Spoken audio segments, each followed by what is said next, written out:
Who is someone who has changed your life that doesn't know it? That's a good one. I would say my junior college basketball coach, Kelly Newton. Okay. That guy pushed me to the end. Okay. I've never ran that much my entire life, and I'm talking we ran time miles, and I had to make mine in 6 minutes and like under 6:20 or 6:30. I ran that in 6:20. That is the fastest I've ever ran in my entire life. Thought I was dying. And the crazy part is his preconditioning. We had to do a time mile, which I ran that in 6:20. Mm-hmm. We had to go in the gym. We had to run 3 suicides that were timed. Mm-hmm. You know, suicides. Oh yeah. Yep. Okay. Actually played basketball for a while. I just want to make sure because some people. So, yeah, I get it. 3 sideline 9s, which is 9 touches sideways, and then these.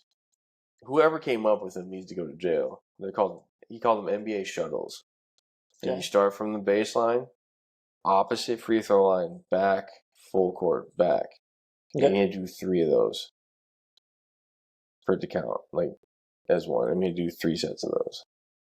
Just running. And then after I ran that mile, ran all that.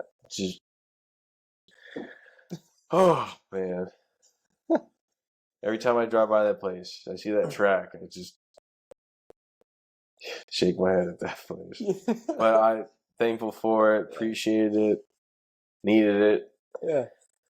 But man, that was running. Never got that runner's high. Don't know who. No. I don't think you get runner's high from doing down and backs. I think it's more of a distance thing. Well, man, I went the distance, so I thought it was going. Yeah. You're waiting for that high, and you're just like, I'm exhausted. Yeah, I went home and just like completely. I don't even think I laid on my floor. It's just, what happened? I'm just confused. Dude, it's funny, and isn't it funny how like those things, like in the moment, they seem like the worst thing, and you're like, why am I doing this? And then hindsight, right? When you get older, you look back and are like, those are some of the most important moments in my life for the fact that they helped kind of fine tune me, strengthen me, equip me, and get me ready for, I guess, challenges. Yeah, exactly, and that's what he was always preaching, that you never know, like who you're gonna work with, or that's the basketball. All walks of life come together. You got guys. I had guys from Chicago. I had guys from California. I had all over the place, different backgrounds, different ways of thinking, and all to come together and work together, hang out, figure out how to be on the same page on and off the court, and then being able to execute it against a whole nother program that did the same thing that you did. And it's insane. It's cool to think about. That's why I think people need to do sports, whether they agree with it or not. I think it's one of those things that, like, because I have my gripes with sports. Like, I think doing everything for the win, I don't think is necessarily the best plan, but I get that I get it at the same time. But I think, to your point, I think what other thing can you do that brings a bunch of different people together, helps you work as a team, and helps you focus on a common goal like that? Like, literally, sports prepares you for the world probably like nothing else, right? Right. Yeah. The things I learned about life, you can't read that in a textbook. I mean, there's probably a book out there, but to live it and actually stop and think, be outside looking in instead of being inside looking out, changes everything. Learning what people's strengths are and weaknesses are. Yeah. Like, our coach made us figure out everything about this person. We all had to sit in the front row of class. He did not play about that. Grade checks, everything. Just yes, ma'am, no, ma'am. Just strict. But it made me who I am today and all my other friends. Yeah. So it's like what you said, it sucked in the beginning, but as I got older, I understood why he did that, and I appreciate it. It makes sense. I'm not mad about it anymore. I'm like, that makes no sense. Yeah. Sit there, I stop thinking about it. I'm like, he's right. He's right. It's all good. I like that.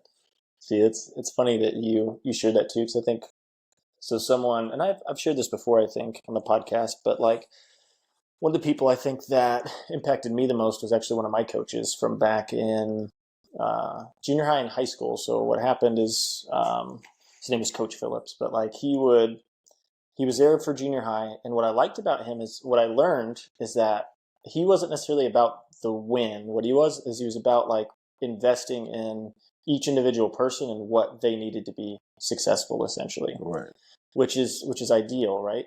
Because and that was probably the only coach that I ever had that I actually liked the way he coached. Because a lot of times, I mean, you've probably been part of it, where coaches they're just yelling, they're just trying to like they're demanding you to do things, but there's never any why. They don't really care about you, and I'm not motivated by people yelling at me. You might be, and some people might, but like when people do that, it actually makes me shut down. Like, well, I don't like that. You know what I mean? So, but what he did a good job of is like I felt really valued, and I think that was important. So like I remember being in junior high, and this was when we first started track. He's like, "You want to do track?" I was like, "Yes, I want to do track." "What do you want to do in track?" "I don't know. I've never done track before." Right? He's like, "You look like you could jump," and I was like, "Yeah, probably." And he's like, "You look like you could probably leap over things too, like maybe hurdles," and I was like, "Probably." Okay. And then one day in the middle of class, he's just like, "Hey, can I have Ricky borrow Ricky from class?" And I'm like, they're like, "Sure." So I got in class, and he has a hurdle set up in the middle of the hallway. He's like, "Hey, I want you to jump over this for me real quick." Okay. And granted, this isn't like anybody I suck out. Like he actually sought me out, right? Right. And yeah, so I jumped over the hurdle, and he said, "Okay, you're gonna be doing hurdles." And I was like, "Sweet, sounds good to me."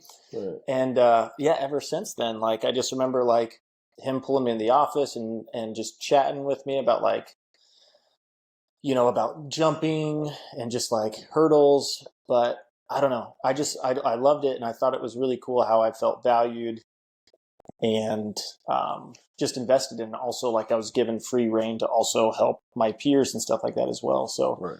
it was cool because that's something I didn't witness before, and a lot of people don't know this, but especially in sports, I was a very reserved sports player. Like I kept to myself, and all I wanted to do is I just wanted to perform. I didn't want any drama, no extra.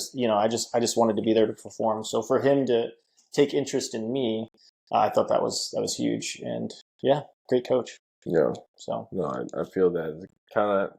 Now that you said that, I met him at a gym. He was there for other people, like he was scouting other people. Yeah. I was just there because I got the text to come Yeah. hoop, so I did. Then he talked to me after. And he talked to the guys that he was there for, and then talked to me after. I didn't think I was going to play college basketball. I thought I was just high school and done. Yeah. So it's awesome. yeah, It's crazy. Coach makes a difference. oh yeah, yeah, for sure.